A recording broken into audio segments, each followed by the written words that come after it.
A série de História da Tecnologia vai falar de uma marca que é mais recente, mas que teve um enorme impacto em todo o mercado e já tem bastante coisa para contar, viu?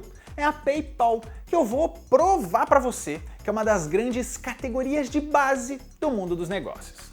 Antes de falar sobre isso, não se esqueça de deixar o seu joinha antecipado no vídeo, se inscreva no canal se ainda não é um inscrito e toca no sininho para receber notificações cada vez que vier um vídeo novo pro ar.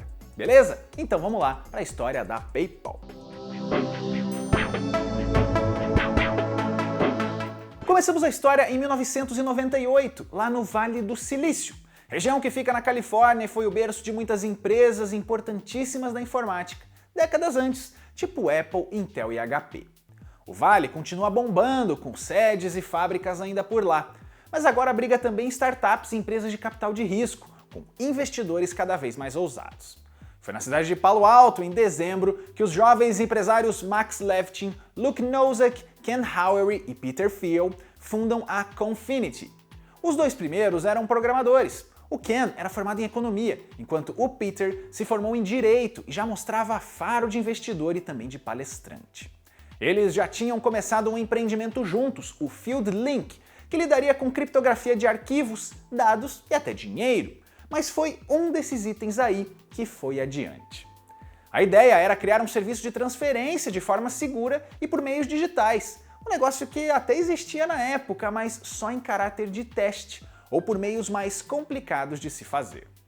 Hoje, a gente tem aplicativos de carteira virtual, cartões virtuais de fintechs e serviços bancários oficiais do governo, mas naquele período isso tudo parecia mágica.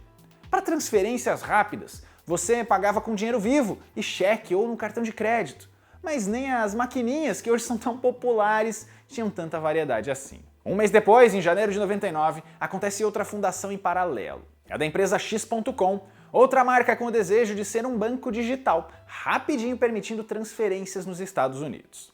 O fundador é ninguém menos que o Elon Musk, ainda desconhecido do grande público e com um visual bem diferente, mas já com muito capital guardado por ter vendido a sua primeira empresa, a Zip2. Em julho de 1999, acontece o lançamento do serviço da Confinity, que é chamado de PayPal, o companheiro de pagamentos, numa tradução livre para o português. A ideia era ele ser usado tanto para dividir a pizza com os amigos, quanto em grandes transações corporativas, e foi isso que aconteceu ao vivaço. Na festa de lançamento, a Nokia Ventures se tornou a primeira investidora da Confinity, passando 3 milhões de dólares via PayPal para a conta da empresa em segundos. Tudo isso foi feito de um Palm Pilot, a versão favorita dos executivos da época, do assistente pessoal digital da Palm, que ainda deve aparecer aqui no quadro. Em setembro do mesmo ano, o público já podia cadastrar um cartão no PayPal e fazer as transferências entre si, inclusive usando o próprio e-mail. Taxas e parcerias foram enriquecendo a marca e também os fundadores, com uma taxa de crescimento de base de usuários de 10% ao dia. Isso também gerou problemas financeiros para o PayPal, porque as contas simplesmente não estavam equilibradas nesse começo. Em março de 2000, o X.com e o Confinity chegam a um acordo de fusão entre as empresas para juntar as bases de usuários, as ideias e também o capital. Curiosamente, nesse início, o nome da empresa ficou como X.com, que era a mais sólida entre as duas. Bill Harris, que cofundou a empresa com Elon Musk, foi escolhido como o primeiro CEO e o próprio Musk ficou na presidência. Os investidores da Confinity ficaram com cargos de gerência um pouco abaixo, só que isso não durou muito e os atritos logo começaram. Insatisfeito com os rumos e o comando da empresa, Peter Thiel anunciou a sua saída. O Musk mexeu ali uns pauzinhos entre o conselho e conseguiu tirar o Harris do cargo, virando ele mesmo CEO e chamando seu colega de volta no seu cargo anterior.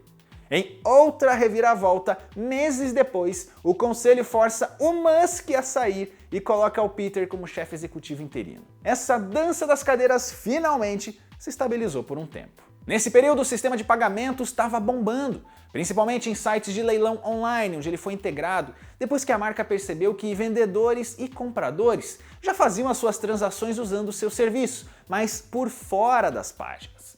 E um dos maiores trunfos da empresa foi investir em segurança em plataformas antifraude, não só para evitar golpes, mas também construir a imagem de um ambiente seguro.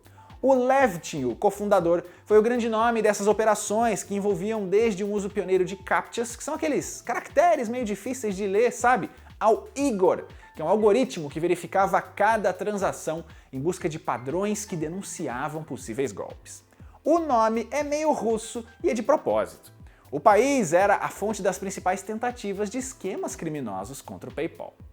E só em junho de 2001 é que a X.com é finalmente rebatizada, agora em definitivo e com o nome do seu serviço mais famoso. A empresa finalmente vira PayPal.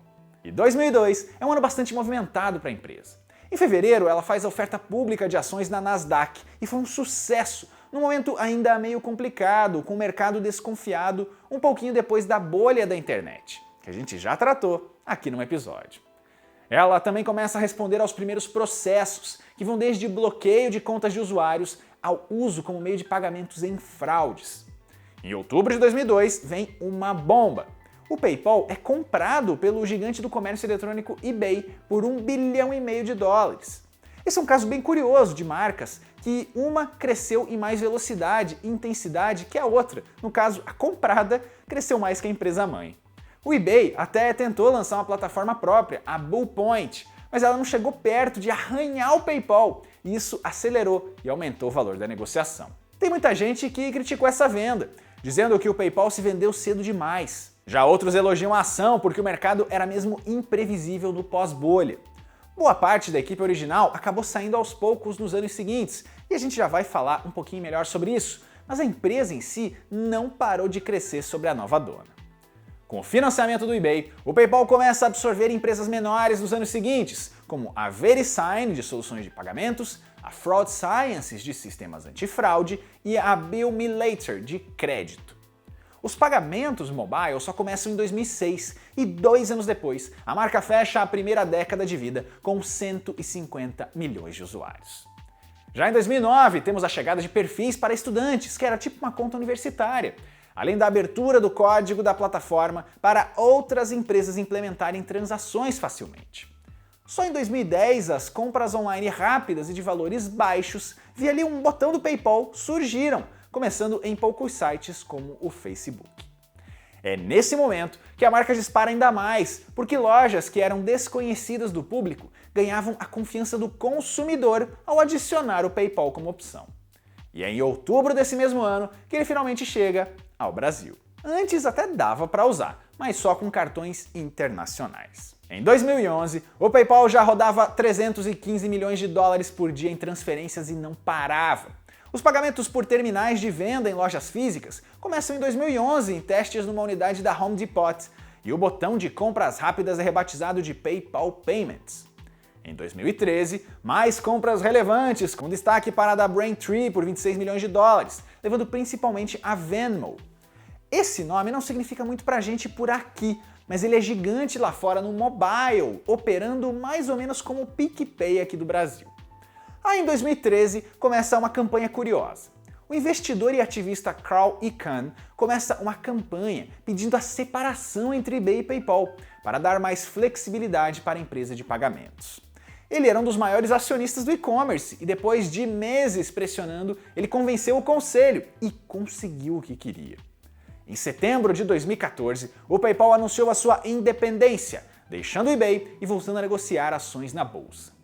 O escolhido para ser CEO e presidente é Dan Schulman, no cargo até hoje, depois de muita turbulência no comando da empresa e várias trocas de chefe executivo no seu início. Um dos primeiros grandes lançamentos da sua gestão veio em 2015 com o PayPal.me, PayPal.me, um serviço de transferência de dinheiro a partir de uma URL personalizada. E a companhia volta a encher o carrinho de compras em 2015, comprando a Shum, uma marca de depósitos e transferências bancárias. Em 2018, adquire a sueca iZettle, especialista em maquininhas. Em 2020, leva para casa a Honey, que aplica cupons de desconto automaticamente no seu navegador. Essa foi a maior aquisição da empresa até o momento, por 4 bilhões de dólares, mais do que o eBay pagou para comprar o PayPal 18 anos antes. E ó, lembra quando eu falei que a empresa era uma das maiores categorias de base do Vale do Silício?